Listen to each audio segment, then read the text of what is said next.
నమస్తే, welcome to our channel. నేను మిషాల్ని.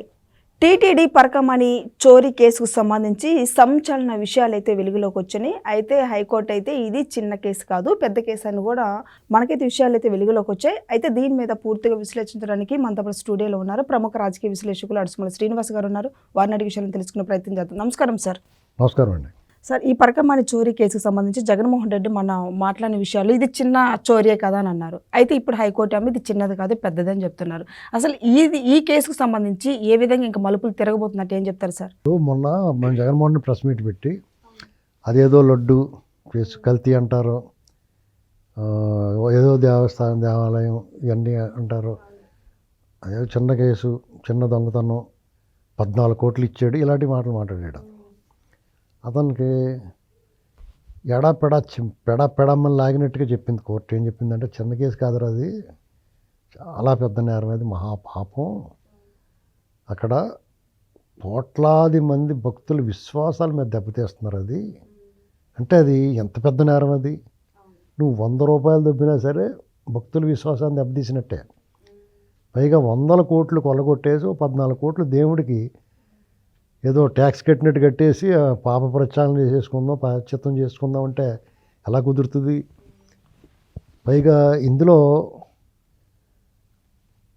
ప్రజాద్రోహం, దైవద్రోహం, దైవదూషణ, పచ్చి మోసం, హత్య కూడా యాడ్ అయిపోయింది. ఒక హత్య పెద్ద నేరం. ఒకటి చంపేశారు కదా సతీష్ కుమార్ అన్నయ్యని.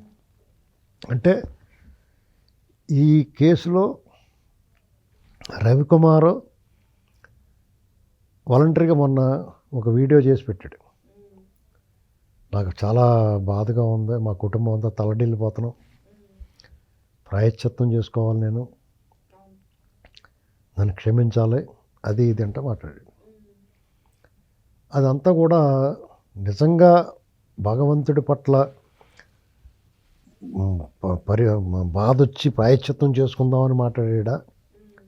అతనిలో ఏమన్నా పరివర్తన వచ్చిందా అంటే అదేం కనిపించలేదు.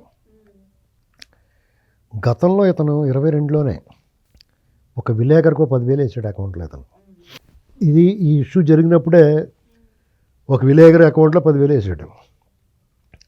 ఆయన ఫోన్ చేసి, ఏమయ్యా నాకు ఎంత కేసు తను అంటే, ఏదో నాకు కొంచెం అలరాకుండా చూడండి, అది ఇది అని చెప్పి అన్నాడు. ఏం కుదరదు, అర్జెంటుగా నువ్వు ఈ డబ్బులు వెనక్కి తీసుకోవాలి, అది ఇది అని చెప్పేసి అతను సీరియస్ అయిపోయాడు. చాలా నిజాయితీగా ఉన్నాడు విలేకరి. ఈ లోపల అతనే కేసు పెట్టేశారు. ఆ మిసెస్ చేత పెట్టించాడు కేసు.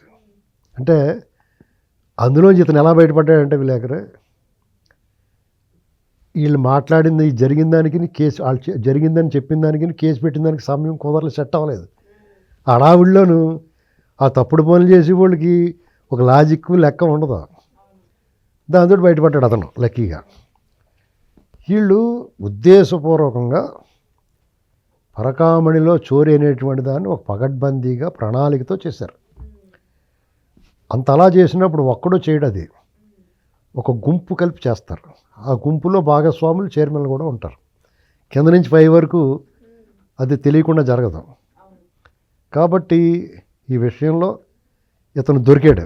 దొరికినట్టునే ఏం చేశారంటే, గబగబా సెట్టింగ్ చేసి ఒక మేజిస్ట్రేట్ దగ్గర దీన్ని లోక్ అదాలత్లో సెటిల్ చేయడం అంటే సామాన్యుల వల్ల అవ్వదు కదా.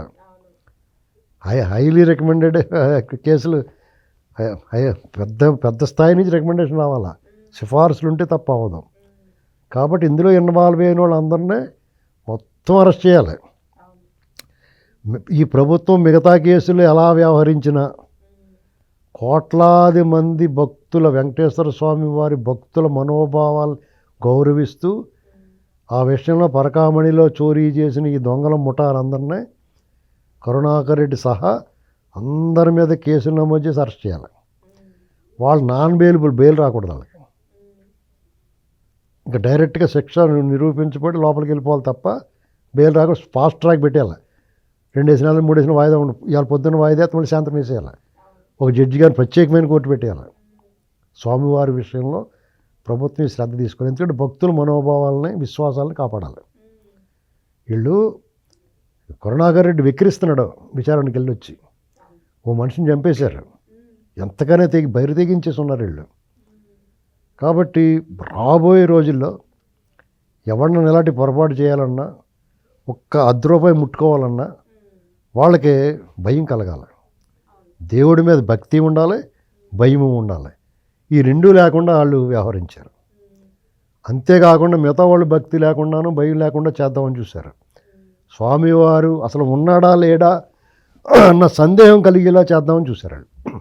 కాబట్టి దేవుడు ఉనికినే ప్రశ్నించే వ్యవహారం వీళ్ళు చేశారు. కాబట్టి మనం ఈ విషయంలో వాళ్ళ పట్ల ఎలాంటి వెసులుబాటు ఇవ్వకూడదు. సార్, ఈ కేసుకు సంబంధించి ఇప్పుడు మరి సతీష్ కుమార్ కూడా వెలుగులోకి వచ్చే అవకాశం ఉందంటారా సార్? ఇప్పుడు మొత్తం ఆయన మర్డర్, అందులో ఇప్పుడు వాళ్ళేమో ఆత్మహత్య అంటున్నారు వైసీపీ వాళ్ళు. నీకు ఆత్మహత్యని ఎవడు చెప్పాడు?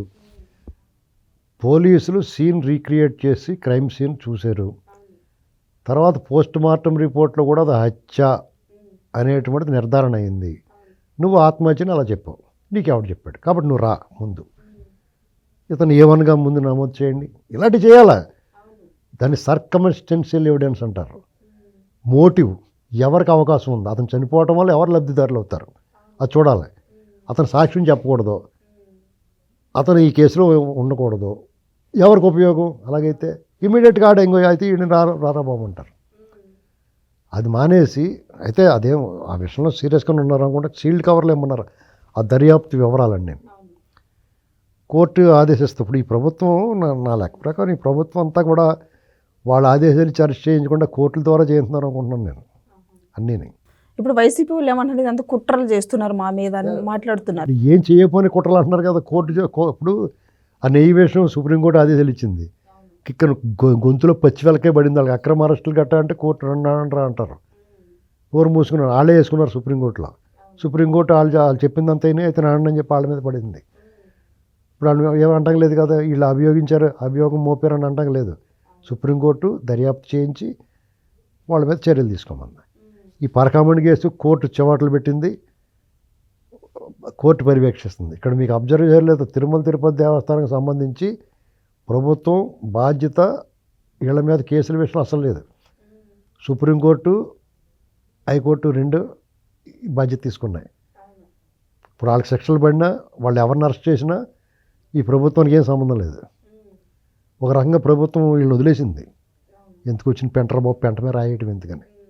న్యాయస్థానాల్లో వాళ్ళు జుట్టు పట్టుకుని లోపలికి పడతాయి చూడండి.